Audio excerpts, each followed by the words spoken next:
James Wallman. I'm a wellbeing researcher and author, and I'm concerned about mental health in our country. 1 in 4 people suffer from mental illness at some point, and I think that's okay. There's nothing wrong with being ill at some point. You know, we all get a cold. The key, though, I think, is to probably, instead of going down, is to just dip down a little bit. And I think there are tips and tricks and rituals and systems that a person can adopt in order to support themselves to have better mental health.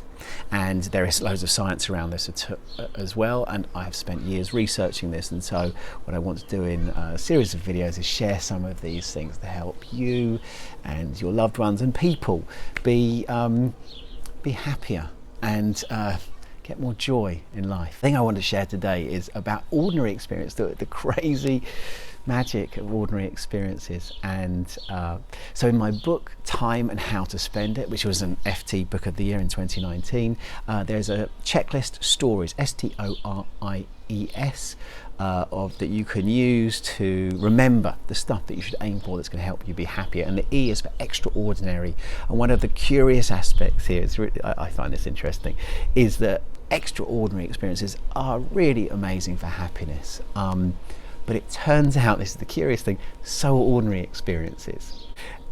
And I want to talk about ordinary experiences today because I think in lockdown, which is an extraordinary time, and there's a number of things that have happened that have been really memorable, that will give us stories and a real sort of marker to, you know, the year 2020. We will remember this stuff. The ordinary stuff's kind of magic, so I'd love you to come away from this and think about 3 things that are really ordinary that you've come to really appreciate during lockdown.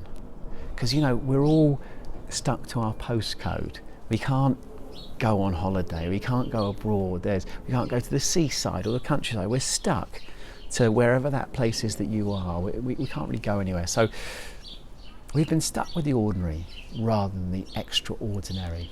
It could be the smile of a stranger, it could be the person in your local corner shop, it could be you know, a cup of tea in the morning, it could be you know, a blue sky day, it could be spring, it could be these birds that are singing here. Whatever your 3 things are that maybe you've noticed, the ordinary stuff that you've appreciated during lockdown. It's really important to think about that now. And I partly say that because as we head out of lockdown, and you know, in 6 months, a year's time, when we're out and doing these, you know, living our exciting lives again, fingers crossed that's how it will be, I'd really like every one of us to remember the magic that's in the ordinary and how much we enjoyed that during lockdown. I'm just going to borrow, this is from the book, something a guy called Abraham Maslow, who you may know as he constructed Maslow's hierarchy of needs. That's what he's best known for, a paper from 1954. And he says this is really lovely. The sacred is in the ordinary. It is to be found in one's daily life, in one's neighbours, friends and family, in one's backyard. And this, when you look at flow and happiness, and when you really get into the moment, people will often talk about the magical, big, noisy stuff you can do.